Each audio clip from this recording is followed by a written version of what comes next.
Good evening to you all. आज हम लोग डिस्कस करेंगे solution and types of solution. तो लास्ट क्लास में हम लोग एक्टिविटी नंबर 2 तक देखे थे। आज हम लोग देखेंगे एक्टिविटी नंबर 3। ठीक है, एक्टिविटी नंबर 3 में देखो यहाँ पे फिर से वही ग्रुप ABC लिया गया है। ठीक है, जिसमें एक में सॉल्ट सॉल्यूशन, एक में शुगर और एक में चॉक पाउडर है। ठीक है, अब उसको स्पून से क्या करेंगे, अच्छे से मिक्स करेंगे। ठीक है, अब मिक्स करने के बाद अपन ये चेक करेंगे कि कौन सा जो सॉल्यूशन है उसमें पार्टिकल जो है इजीली विजिबल है। आई बात समझ में? अच्छे से मिक्स करने के बाद, तीनों सॉल्यूशन को मिक्स करने के बाद अपन ये चेक करेंगे कि कौन से सॉल्यूशन में जो पार्टिकल्स हैं वो इजीली विजिबल है। ठीक है, तो इस तरह से चेक करने से अपने को क्या कंक्लूजन मिलता है कि जो चॉक पाउडर वाला सॉल्यूशन है उसके जो पार्टिकल्स हैं वो इजीली विजिबल हैं। क्लियर? फिर उस पर क्या करते हैं अपन, तीनों कंटेनर को, अलग अलग कंटेनर है जिसमें तीनों तरह का सॉल्यूशन है ABC। ठीक है, एक में सॉल्ट है, एक में शुगर है, मिल्क है, और एक में चॉक है। ठीक है, तो अब उसके बाद क्या काम करते हैं, एक लेजर लाइट लेते हैं, उस लेजर बीम को यहां से पास कराते हैं कंटेनर से। ठीक है, ग्लास का कंटेनर है, ट्रांसपेरेंट है, तो यहां से पास कराने से अपन ये चेक करते हैं कि कौन से कंटेनर में अपना जो लेजर बीम है वो दिखाई देता है, मतलब अंदर से पास होता हुआ। आई बात समझ में? मीन्स यहां से देखिए, ये जो लेजर बीम है वो सॉल्ट सॉल्यूशन में कंटेनर के अंदर से पास होती हुई दिखाई नहीं दे रही है, उसका जो लाइट बीम है। बाकी जो वाटर है, मिल्क वाटर है और चॉक वाटर वाला मिक्सचर है, उसमें आसानी से अपन ये जो बीम है, लाइट बीम, उसको देख सकते हैं। ठीक है, तो ये अलग अलग सॉल्यूशन, अलग अलग टाइप के सॉल्यूशन हैं जिसमें अलग अलग प्रॉपर्टीज अपने को देखने को मिलती है। ठीक है, फिर ये अपन क्या काम करेंगे, ऐसा कुछ एक फनल लेंगे और फिल्टर करेंगे, अलग अलग सॉल्यूशन को क्या करेंगे, फिल्टर करेंगे। ठीक है, तो फिल्टर करने के बाद फिर से तीनों सॉल्यूशन को एक एक करके फिल्टर करने से ये चेक करेंगे ये जो फिल्टर है उसमें कौन से सॉल्यूशन के पार्टिकल्स उसमें बच जाते हैं। ठीक है, सबसे पहले अपन सॉल्ट वाला लेंगे, सॉल्ट को फिल्टर करेंगे तो देखेंगे इसमें कितने पार्टिकल्स बच रहे हैं। फिर ये मिल्क वाला देखेंगे, फिर चॉक वाला देखेंगे। तो अलग अलग जो मिक्सचर है, अलग अलग सॉल्यूशन, उसमें अलग अलग तरीके के पार्टिकल्स बचते हैं, किसी में बचते हैं, किसी में नहीं बचते।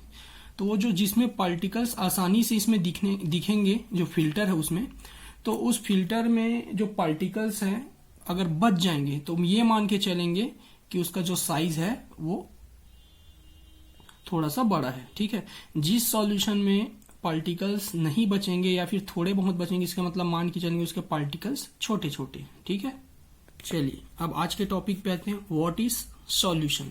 ठीक है, तो solution is a combination of solute and solvent. ठीक है, सॉल्यूशन जो है सॉल्यूट और सॉल्वेंट से मिलके बनते हैं, उन दोनों का कॉम्बिनेशन है। ठीक है, अब ये सॉल्यूट और सॉल्वेंट है वो क्या होता है, देखो यहां पे लिखा हुआ है,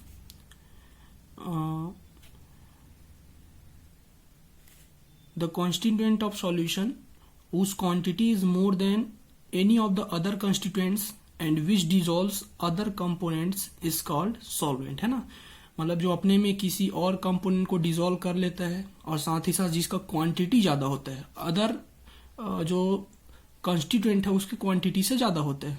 ठीक है, मैक्सिमम होता है, उसको बोलेंगे क्या, सॉल्वेंट। और उसके बाद the constituent that are lesser quantity in which dissolve in the solvent is called solute. मतलब जो सॉल्वेंट में डिसॉल्व होता है उसको बोलते हैं क्या, सॉल्यूट। जैसे हमने शुगर सॉल्यूशन लिया, तो शुगर सॉल्यूशन में वाटर जो है वो सॉल्वेंट है और शुगर जो है क्या है, सॉल्यूट है। सॉल्ट सॉल्यूशन लिया तो सॉल्ट क्या है, सॉल्यूट है, और वाटर क्या है, सॉल्वेंट है। ठीक है, वैसे वाटर को तो यूनिवर्सल सॉल्वेंट बोलते हैं ना। अब ये जो सॉल्यूशन है वो अलग अलग तरीके के हो सकते हैं। कहने का मतलब सॉल्यूशन जो है सॉल्यूट और सॉल्वेंट्स के कॉम्बिनेशन से बनता है, तो उसमें जो सॉल्यूट और सॉल्वेंट है वो किसी भी फॉर्म में हो सकते हैं। जरूरी नहीं है कि लिक्विड या फिर सॉलिड, है ना। Liquid liquid, solid solid, liquid solid, solid gas, अलग अलग तरीके के कॉम्बिनेशन हो सकते हैं। आई बात समझ में? मतलब सॉल्वेंट भी सॉलिड लिक्विड गैस हो सकता है और सॉल्यूट भी सॉलिड लिक्विड और गैस हो सकता है। ठीक, अब उसके बाद आप आयोडीन टिंचर करके जानते होगे, ठीक है, जिसको चोट लगने पे लगाई जाती है, ठीक है, सफाई करने के लिए। तो यहाँ से जो टिंचर आयोडीन है वो किसका किसका सॉल्यूशन है? This is the solution of iodine that is solute and alcohol that is solvent, है ना। मतलब combination of iodine and alcohol is called iodine tincture, ठीक है। अब उसके बाद आपने ये भी देखा होगा सॉलिड फॉर्म में अलॉयस, ठीक है। अभी अलॉयस क्या होते हैं? तो अलॉयस जो है सॉलिड सॉल्यूशन है एक तरह से, ठीक है। कैसे? जैसे आप ब्रास जानते हैं, ठीक है, टीन जानते हैं, ठीक है, स्टील जानते हैं। तो ये जो है डायरेक्टली मेटल नहीं है, ये क्या है? अलॉयस है, ठीक है। इसमें 2 और मोर देन 2 मेटल्स का कॉम्बिनेशन रहता है एक फिक्स्ड रेशियो में, ठीक। उसी तरीके से एयर भी क्या है?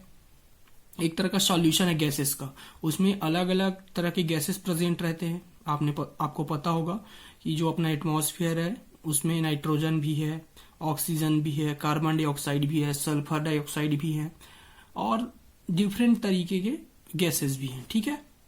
तो ये क्या है? एक तरह से मिक्सचर, गैसियस मिक्सचर, ठीक। ये देखिए अलॉयस के बारे में यहाँ पे दिया गया है। जैसे आपका ब्रास है, brass is a mixture of 60 to 80% copper and 40 to 20% zinc, ठीक। इसी तरीके से स्टील भी होता है, ठीक है। अब इसका प्रॉपर्टीज क्या क्या होता है इसको यहां से देख सकते हैं। Solute and solvent together constitute a solution can have more than 1 solute, ठीक है। मतलब एक तरह का जो सॉल्यूशन है उसमें एक से ज्यादा सॉल्यूट हो सकते हैं, ठीक।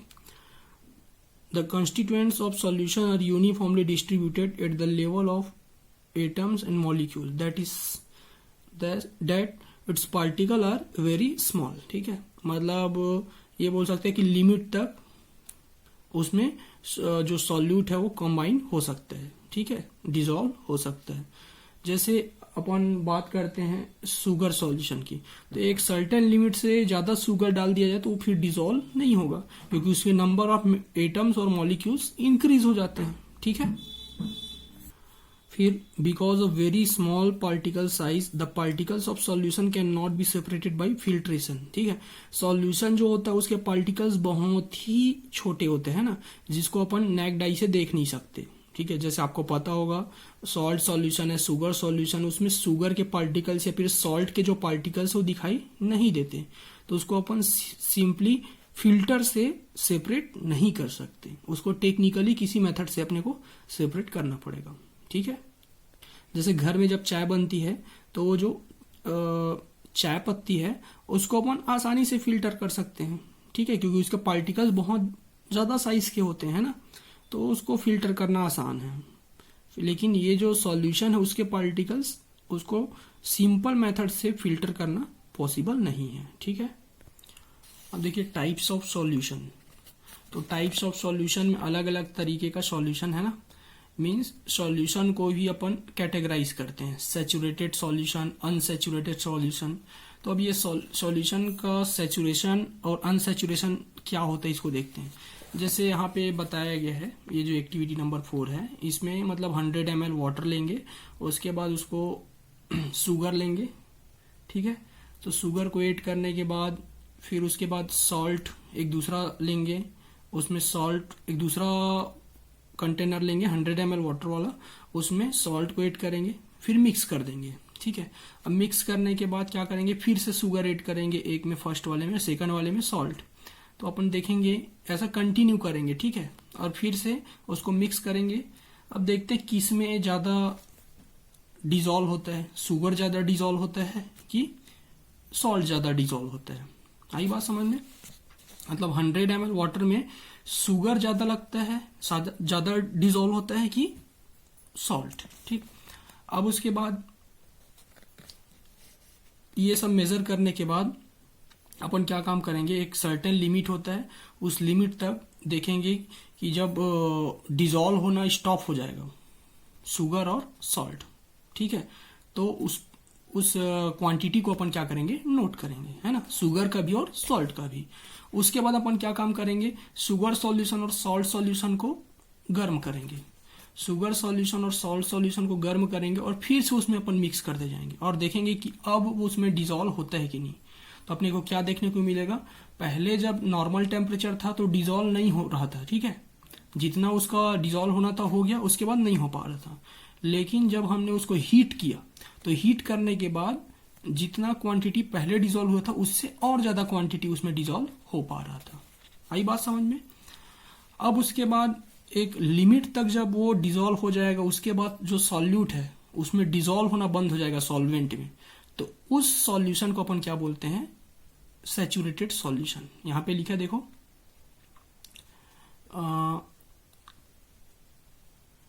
From this activity we can conclude that a given temperature a solvent is capable to dissolving a fixed amount of solute and cannot dissolve more than that. If at given temperature for a given volume of solvent it is not possible to dissolve any more solute, then solution is called saturated, है ना। अब उसके बाद उसमें और solute को dissolve नहीं कर सकते। फिर उसके बाद the amount of solute present in saturated solution is at this temperature is called solubility, ठीक है, इस फिनोमेना को क्या बोलते हैं, सॉल्युबिलिटी, ठीक। If the amount of solute present in a solution is less than the saturation level it is called unsaturated, है ना। मतलब जब उसमें और मिक्स कर सकते हैं सॉल्यूट को तो क्या बोलेंगे, अनसैचुरेटेड सॉल्यूशन। फिर उसके बाद क्या काम करेंगे, देखते हैं कि गर्म करने के बाद अपन उसमें और सॉल्यूट को मिक्स कर सकते हैं, तो उसमें और मिक्स करेंगे, ठीक है। फिर उसके बाद धीरे धीरे उसको कूल डाउन होने देंगे, तो कूल डाउन होने के बाद भी जो एक्स्ट्रा सॉल्यूट है उसमें डिजोल्व हुआ ही रहता है। तो इस तरह का जो सॉल्यूशन है उसको अपन क्या बोलते हैं, सुपर सैचुरेटेड सॉल्यूशन, ठीक। जैसे अपना शुगर का जो चाशनी रहता है वो इसका एग्जाम्पल है, सुपर सैचुरेटेड सॉल्यूशन, ठीक है।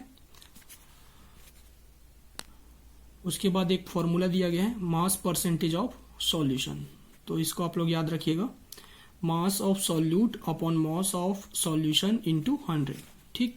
तो यहां से find the concentration of solution of 40 gram common salt in 520 gram water. तो यहां से क्या करेंगे, पहले मास ऑफ सॉल्यूट और mass of solution find out करेंगे। तो देखो यहाँ पे किसका किसका मास दिया है, सॉल्यूट का और सॉल्वेंट का। तो सॉल्यूट और सॉल्वेंट के कॉम्बिनेशन से क्या बनता है, सॉल्यूशन। तो सॉल्यूशन का मास कितना हो जाएगा, 520 प्लस 40 कितना हो जाएगा, 560। अब सभी का वैल्यू आपको पता है, मास ऑफ सॉल्यूट कितना है, 40, मास ऑफ सॉल्यूशन आपने अभी कैलकुलेट किया 560 इंटू 100, तो कितना है आंसर, 7.14%। क्लियर। तो आज के लिए बस इतना ही, आगे कल अपन देखेंगे सस्पेंशन, ठीक है। ओके, अभी तक किसी भी टॉपिक में अगर डाउट होगा तो आप मुझसे पूछ सकते हैं कभी भी, ठीक है। Thank you.